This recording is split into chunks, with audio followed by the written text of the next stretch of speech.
Hello everyone, my name is Giulia Cortellesi and I am the head of programs of ICDI, International Child Development Initiatives.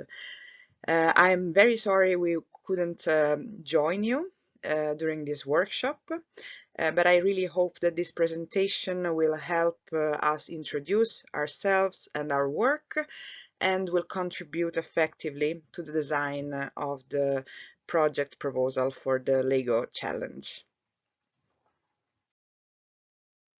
ICDI is a Dutch NGO that was founded back in 1994. Our aim is to promote the psychosocial development of children and young people growing up in difficult circumstances around the world.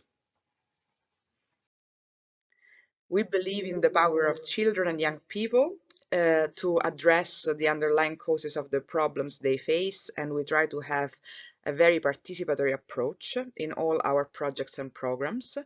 We work with children between 0 and 18 years old, and sometimes also with young adults until the age of 25, depending on the topics we are tackling.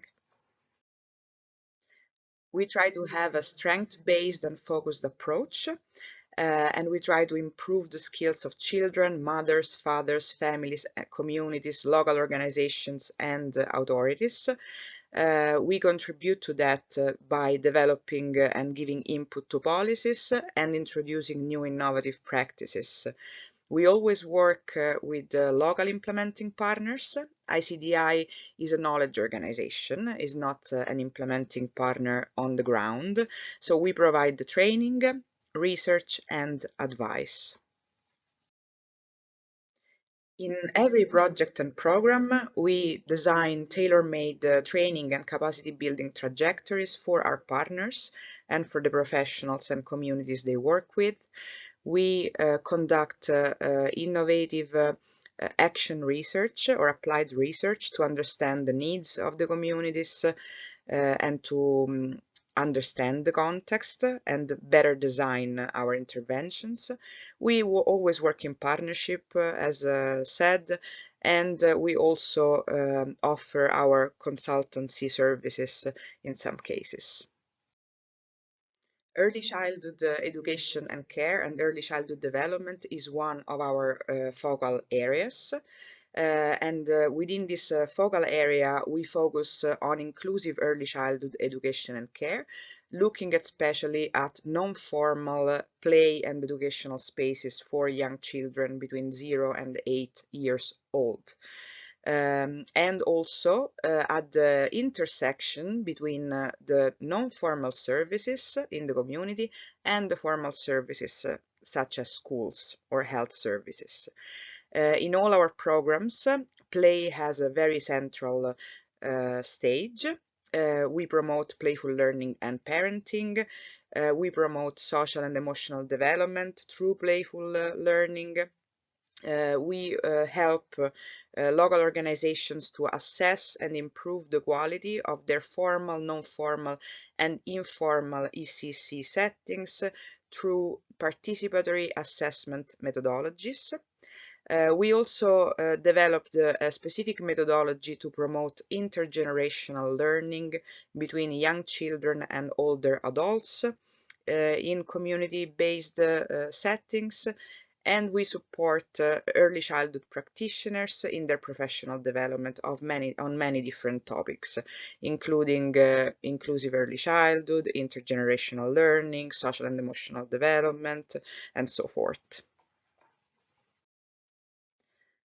Now, a few slides to introduce you to how we understand play and learning in the early years. Play is how children learn, is not a secondary activity in their daily lives, but it is the important stuff. It's not a luxury, it's not something that happens next to learning, but it is the way a young child's brain develops and learn. In fact, research shows that play comes naturally to babies and children. It is an amazing vehicle for learning and development. It is grounded in everyday life processes. In all cultures in the world, children play alone or in groups while they explore their environment. Through play, they discover and test ideas and develop physical and mental skills. Play has a central role in learning and in preparing the children for challenges later on in their childhood and through adulthood. Children are always changing and learning new skills. Parents should recognize these changes and follow the child's lead. As long as it is safe, struggling to do something is good in child development. According to the UN Convention on the Rights of the Child, CRC, the Article 31, play is a right. On this slide, you can also see how play helps children to develop different skills and competencies.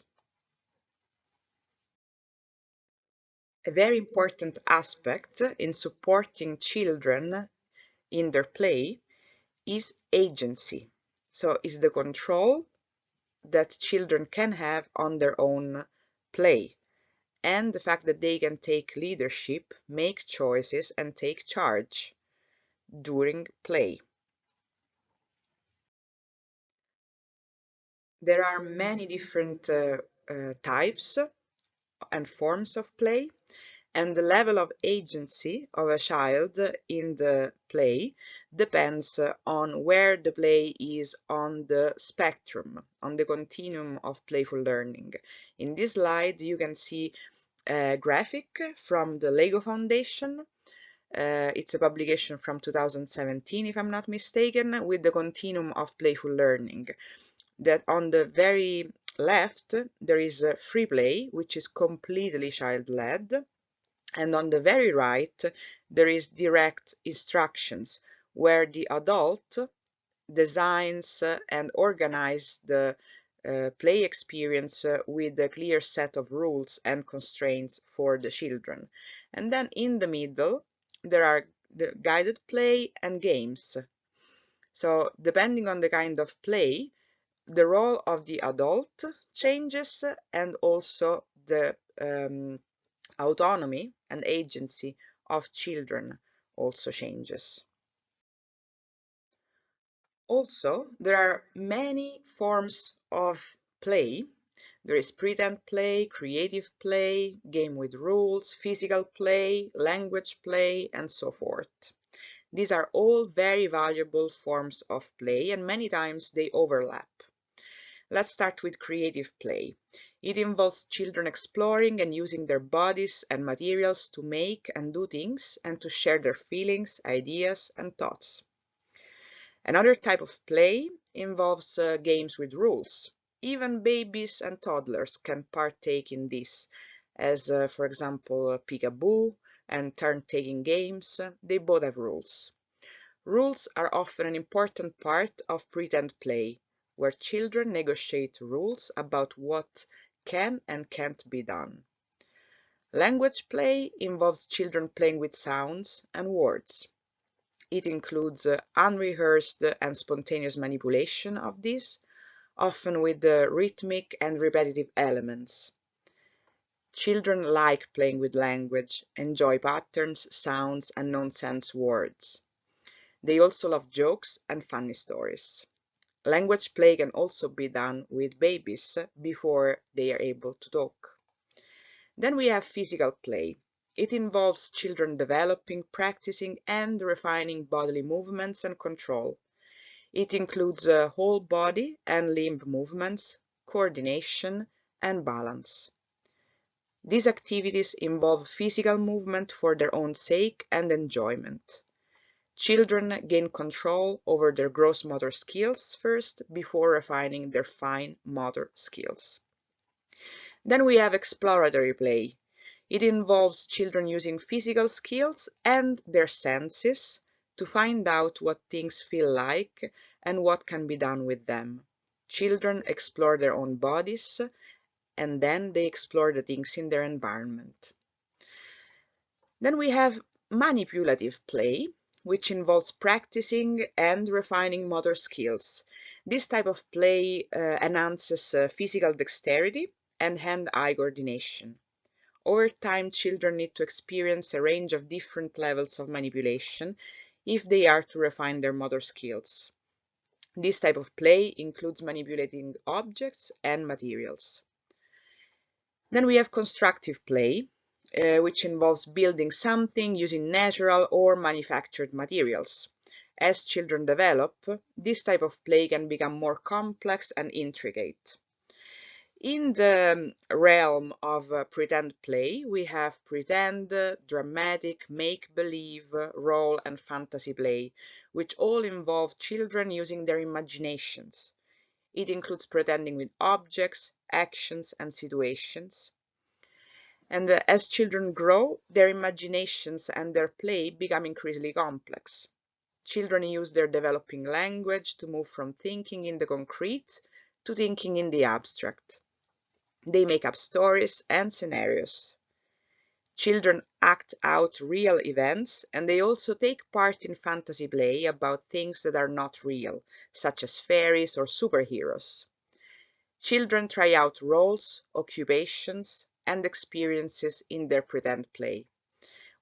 In the pretend play, we also have a small world play, which involves children using small-scale representations of real things like animals, people, cars, and train sets and play props. Then we have sociodramatic play, which involves children playing with other children and/or adults, parents, caregivers, teachers. It provides opportunities for children to make friends, to negotiate with each other, and to develop their communication skills. This play helps extend language. The ability to write stories also has its root in sociodramatic play. I'm sure you can find examples of all these different kind of plays in your experience, if you have children, if you have grandchildren, nephews and nieces, or in your work.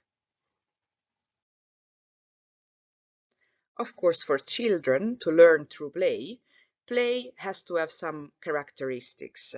It needs to be experienced as joyful. It has to help children find meaning in what they're doing. Needs to promote that they are involved deeply in the activity. It needs to involve trying out possibilities, experimentation, hypothesis, testing, and it needs to involve social interaction, so communicating with others and understanding each other. And now, after this short introduction about play and why it is important for children learning and development, I would like to present you with ICDI's innovative approaches to bring play into early childhood development. We would like to focus on three interventions, methodologies, and approaches. One is the Happy Young Learners. The second one is Making the First 1,000 Days Count. And the third one is Toy for Inclusion.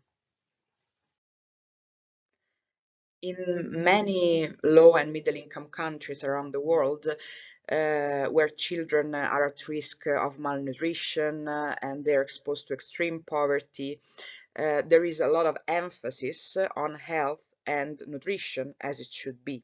But unfortunately, other aspects of young children's well-being and development are often overlooked.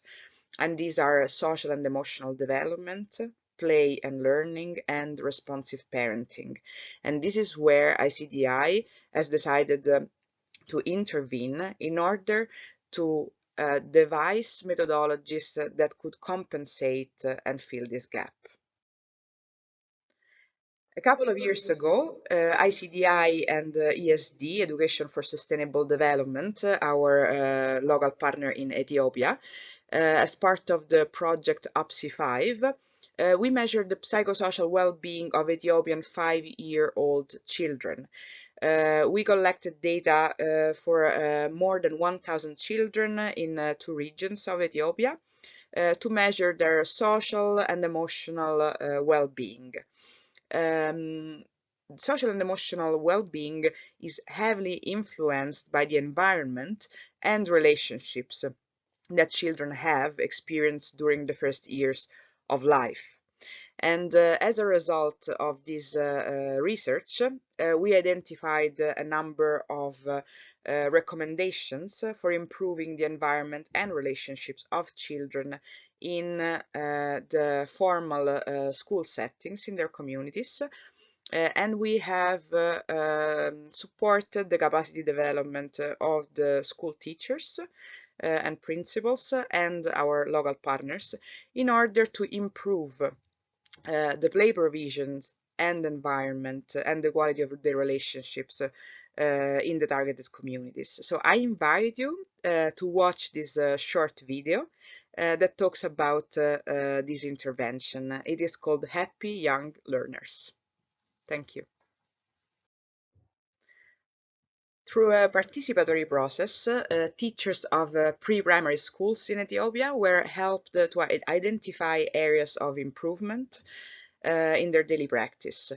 They, with our support and with some seed money, have involved parents in improving the school environment using local materials. They have improved the safety and attractiveness of their outdoor space, and they received training on playful learning. Thanks to these interventions, children were given more opportunities and time to learn and play indoors as well as outdoors, and less time was invested in formal education activities. Children showed they were happier to attend preschool, they improved their communication skills, they were better able to communicate and interact with peers, and they have improved their self-confidence and have shown reduced fears. The model I will present now is called Making the First 1,000 Days Count, and it was also piloted, tested, and evaluated in Ethiopia. In fact, from 2018, ICDI is implementing, in collaboration with local NGOs and governments, low-cost interventions that promote nurturing care, such as health, nutrition, responsive caregiving, security and safety, and early learning. In this intervention, we provide responsive care and activities for early learning during the first 4 years of life. We promote early learning through supporting caregivers to engage in early learning with their infant and children. We integrate interventions for optimal nutrition of infant and toddlers with interventions that support social and emotional development and play. We do that in 3 ways. We enhance a sense of ownership in the whole community with respect to the health and well-being of children between 0 and 4. We improve the health and social integration of children aged 0 to 4 through the increased availability of and access to multisectoral services for parents and children, prenatal care, postnatal care, and as well as education services. And we support parents by enriching their parental skills and practices. For the purpose of this presentation, we will focus on 2 of the 4 strategies in this approach, which focus more on play. The first one is the creation of community-based non-formal ECC services that we call play hubs. These are family-friendly centers where young children access toys and educational activities and materials, and parents can participate in workshops and services and can connect with each other. The second element is the home visits. Those are one-on-one consultations over a period of 4 months that put play and responsive parenting at the center, offering caregivers access to important information and very practical tools they can use in day-to-day interactions with their young children. For both components, we have developed resources that can be easily adapted and used in other contexts. So for the home visiting program, we have a home visiting toolkit, and we also have an evaluation tool. For the play hubs, we have operating guidelines that help the local implementing partner to set up and run an early childhood play hub. In the home visiting program, we trained home visitors on early childhood development, playful learning, and responsive parenting. They receive a toolkit with info cards on the main aspects of child development and activity cards that they can use with parents during the home visits, during the 4 months trajectory. In fact, we realized early on that not all families were ready to participate in center-based group activities, for example, those organized in the play hubs or in other ECC centers. This is because families, especially those living in rural areas, are often not aware of the importance of ECC or have very limited access or no access to services in their communities, as they are living in remote areas far away from the services.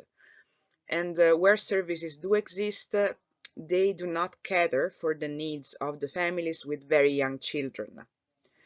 For these reasons, we decided to offer a combination of modalities. So on one hand, we opened play hubs, and at the same time, we developed the home visiting program to reach the hardest to reach families and introduce them softly and slowly to the center-based activities. In this slide, you can see the cover of the home visiting toolkit in the English version. The toolkit is composed by 4 parts.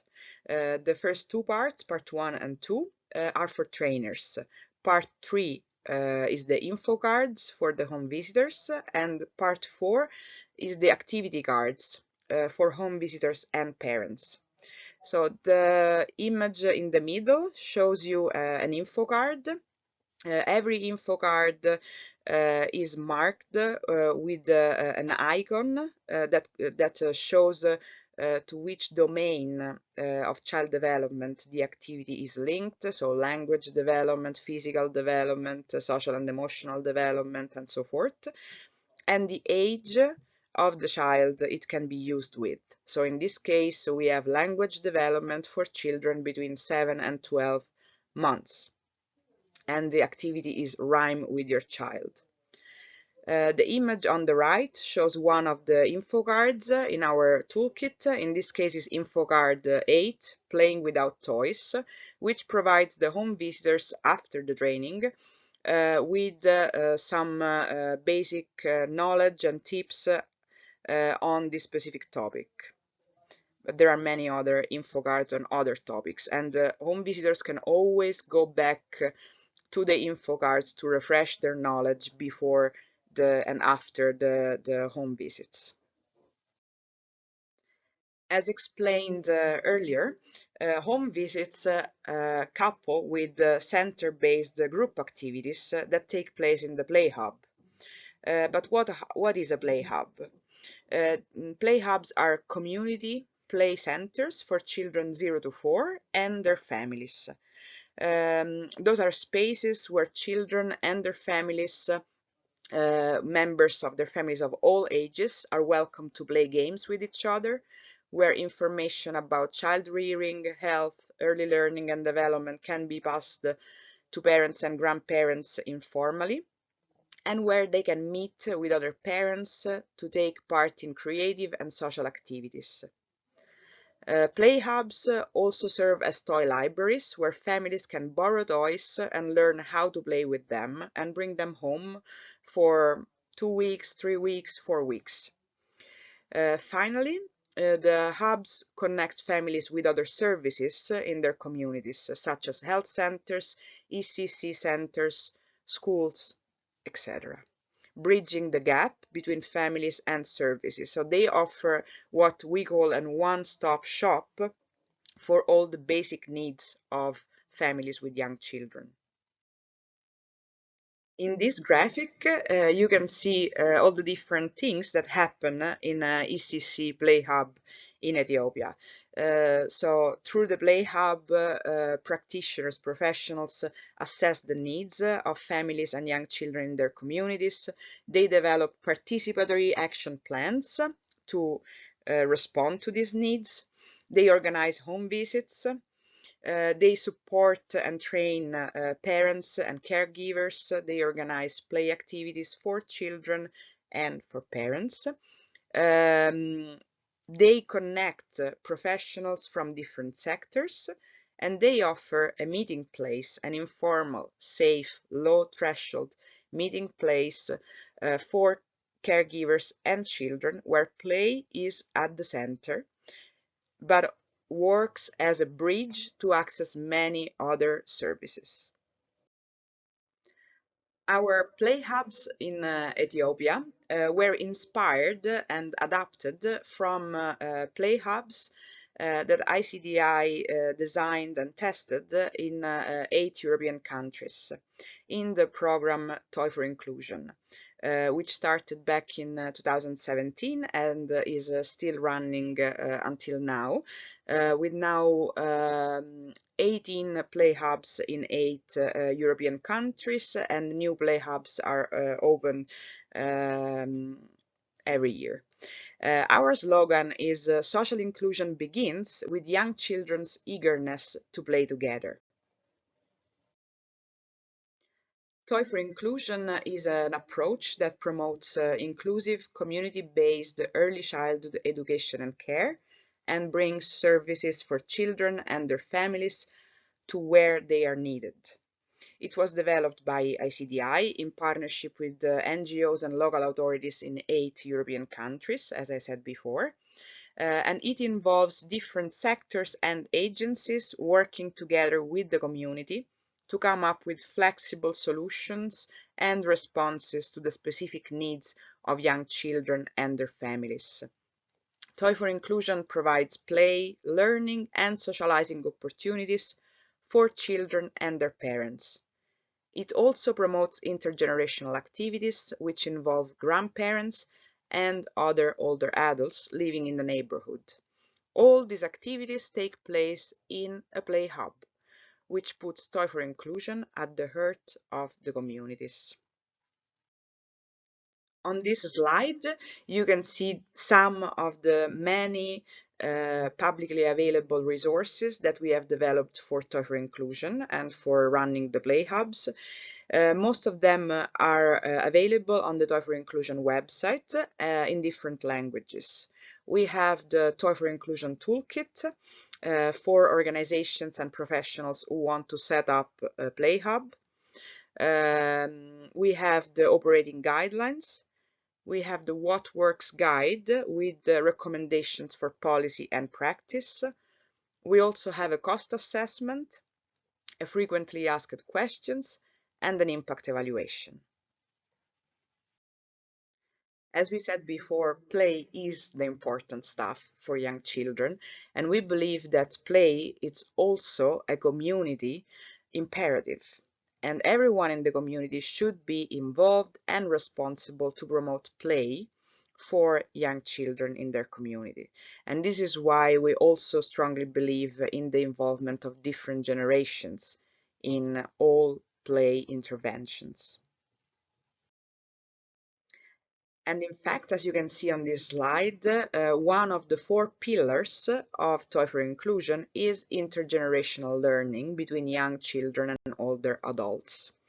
The other 3 pillars of the Toy for Inclusion approach are diversity, equity, and inclusion in early childhood, community-based early childhood education and care, and integration of services for young children and their families. All of these pillars are explained at length during the training for organizations and professionals who want to set up a Play Hub, and also in the other resources that we showed earlier.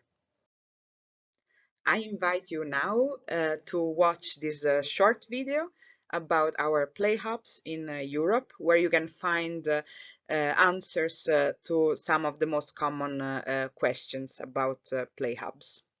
Enjoy! One of the functions of play hubs, as described earlier and also as you've seen on the video, is the toy library. The toy library is a service that offers children and parents the opportunity to borrow toys and educational materials and bring them home for a period of time. What is very important in our play hubs is accessibility. So we try to have toys for children of many different cultural origin as well as many different abilities. The toys that are available at the Play Hub can of course be borrowed, but families and children can learn how to play with them at the Play Hub with the support of specialized staff. They can also just play at the Play Hub informally or join group activities that are organized for children and parents by the professionals in the Play Hub. The role of the Play Hub as a non-formal, community-based, inclusive ECC service is to serve as a bridge between home, non-formal education and formal education, which is basically pre-primary or primary school.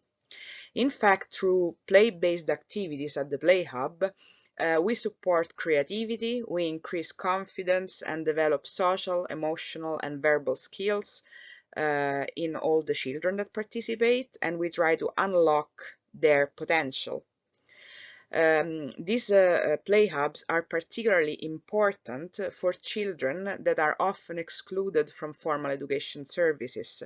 These are children from socially disadvantaged background and children with disabilities.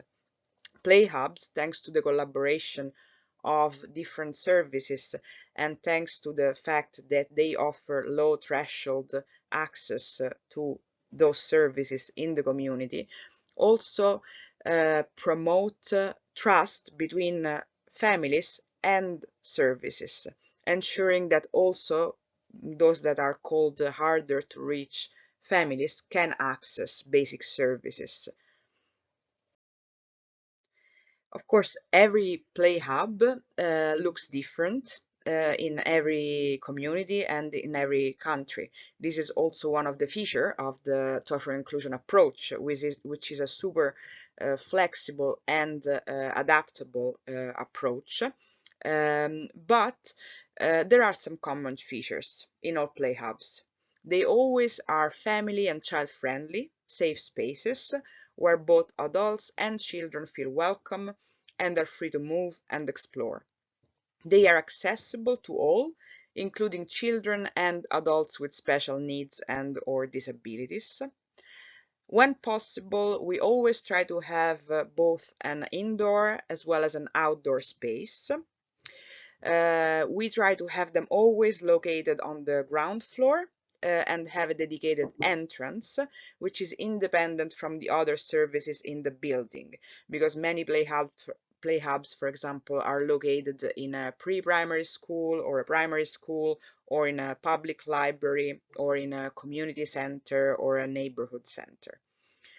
The other feature is that parents and other caregivers are always required to stay with their children while they are at the play hub. Play hubs are not daycare centers where parents can leave their children with practitioners while they go to work or to do some errands. These are spaces where parents and children stay together. As said before, intergenerational learning is a very important component of the Toy for Inclusion approach, and we are also testing it in Ethiopia in the Making the First 1,000 Days Count program. Intergenerational learning can help decrease the marginalization of young children and older people, especially those living in difficult circumstances, such as migrants, refugees, Roma, or children and older adults with learning disabilities. It can really contribute to bridging the existing gap between different social groups in society. Older adults can be grandparents, but can also just be older adults from the community that serve as volunteers in the play hubs to organize activities for children and parents. Think about workshops to build toys with local materials, reading aloud sessions, or other forms of creative play. So, in a nutshell, to summarize, what are the main results of the Toy for Inclusion approach, which are very similar to also the results of the Making the First 1,000 Days Count? What we do is creating welcoming and playful spaces for children and families of all backgrounds. This improves the transition experience of vulnerable children to schools, because play hubs are a bridge from home to formal schooling. Through play hubs, we also strengthen intersectoral cooperation. Services from different sectors learn how to work together, are closer to families, and families in turn feel better supported. We also increase trust between families of different cultural and ethnic backgrounds. So, universal inclusive services, all generations feel welcome, and practitioners also come from different backgrounds. And the last result is that we, with this approach, which is very community-based and participatory, we managed to engage local policymakers, and the majority of our play hubs, after 1 or 2 years of being project funded, are now fully covered by the municipal budget. This presentation was to show you different ways in which ICDI has been promoting play at the center of different programs and interventions in different contexts.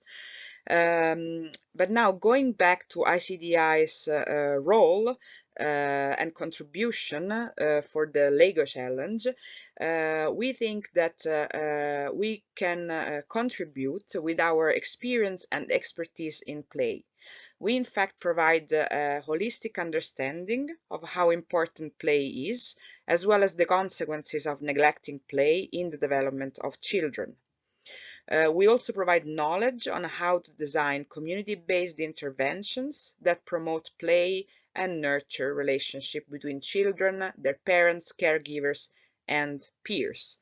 And we also offer you an innovative perspective on how to bridge the gap between harder to reach families and services by turning things around and making services more accessible and closer to families, rather than trying to attract families to hard to reach services. I thank you all for your attention, and I hope that this presentation is well received and it was clear enough. Sorry again for not being able to be there with you during these workshops.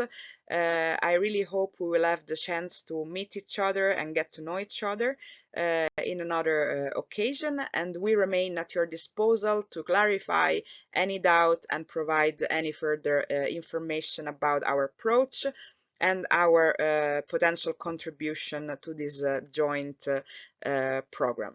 Thank you. Bye.